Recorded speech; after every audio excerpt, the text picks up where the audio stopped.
zu.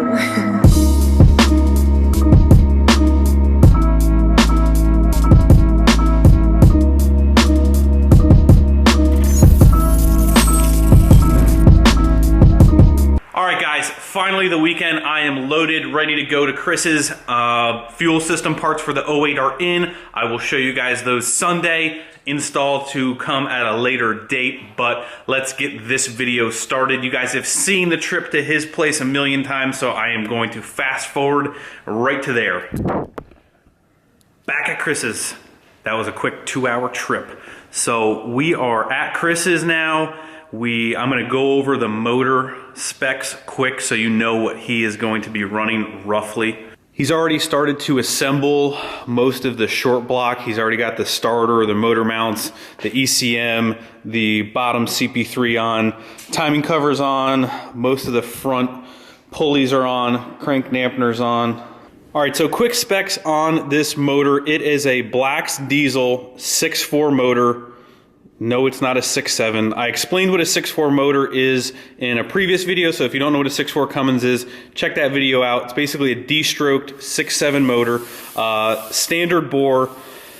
He's using Diamond fly cut pistons, Wagler diesel rods. As you can see, the coolant passages, this motor is actually filled. No coolant block for this competition. Obviously, that is not a street use whatsoever. Strictly competition. It's really only going to be started up and ran for the 3 competitions: the dyno, drag racing, and the sled pulling. Very short runs and then shut right off.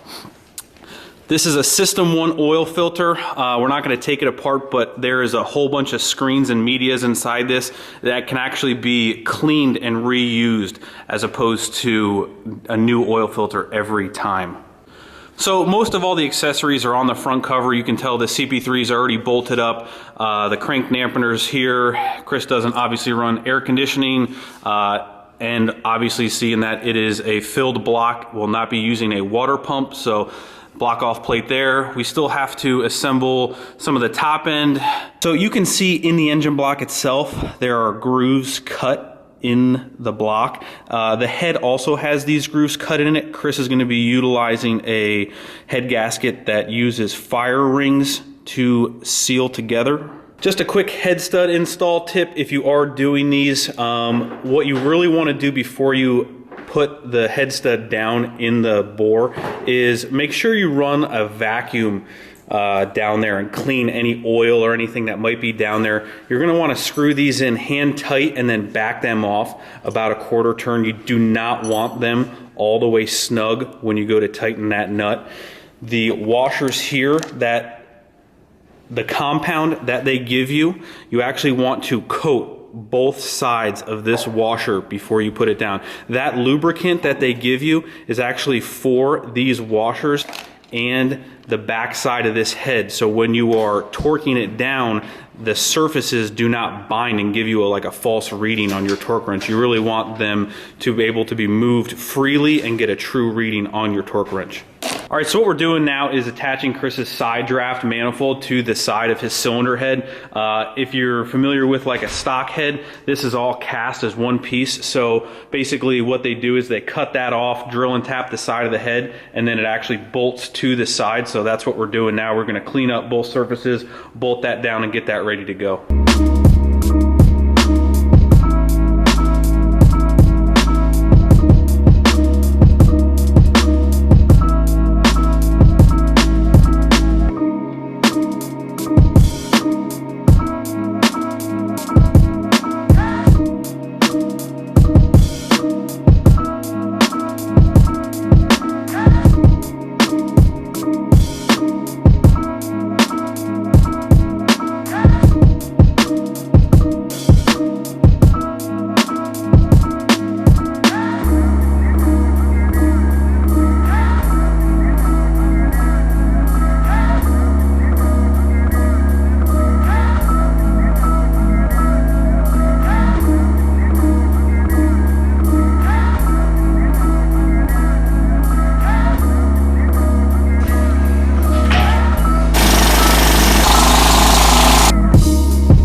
it's Saturday. Let me recap what you saw in those last couple clips. So we have the short block of the motor installed. We have a dummy transmission case bolted up, and that's to get the angle of the motor because his transmission's not going to be done for a little while, but we do want to start fabbing up the turbo pipes. So in order to do that and have everything placed correctly, we wanted to throw transmission in there. That way the angle of the motor, when we put the real one in, it's not off. Because normally if you sit the engine without a transmission, it's going to be at a completely different angle. So that's what that was for. We also removed all of the pulling stuff. We're gonna be touching up some paint back there and then throwing the bed sides on.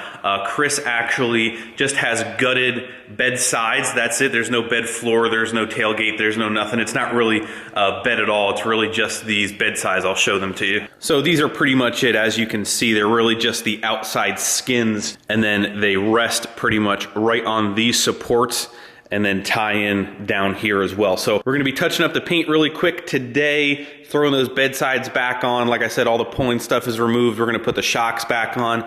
All of the pulling stuff is 100% done now. The first and second event are actually the dyno and drag racing. The sled pulling is, as far as we know, is the last event. So that stuff really can stay off until the very end. Unfortunately, I do not think the head gasket set is going to be in. So unfortunately, we are not going to be able to install the head gasket and put the head on like we had originally hoped to, but Chris is going to start attaching all the wiring around the motor. So here's just a closer look of the head assembly, completely done. Quick list on the parts: B&B tooling, side draft, Hamilton valve springs, and titanium keepers. Obviously it's all fully ported, polished, all that good nonsense. Has oversized valves, V-band outlet on here. We're going to be using V-bands for all of the turbo piping as well. So I've gotten this question a couple times. I figured I'd go over right now, seeing that Chris's are really easy to see. Shock tower delete plates. Chris made these, but Fleece also makes them. They actually give you a part number, a Bilstein shock part number that they recommend running. If you don't want to run that shock and you're wondering how to correctly size shocks if you're going to delete your tower plates, basically sitting with the truck on the ground with the motor in it and everything, you have this point and then your bolt hole down here. That's your middle point. If you're trying to size shocks, all you really need to do is take that measurement from here down, and then obviously have some room going up and down. So say this measurement, just for shit's sake, is 19. You know, you want to get a shock that has a travel of say 24 and 14. That way your measurement here is in the middle of that. All right, so as you can see, we got the frame painted and the bed sides are now back on. Looks a little more like a regular truck now.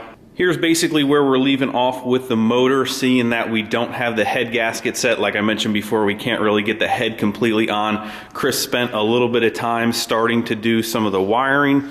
Obviously it's a little messy right now. We're gonna clean all that up once everything is assembled completely, but the wiring is started to be ran, and that is basically where we are going to stop today. A little bit of a shorter day. We both got things that we gotta take care of, so that's where we're leaving it.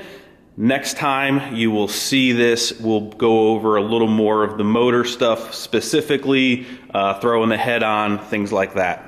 All right guys, that's gonna do it for this one. As always, thanks for watching, and I'll see you soon.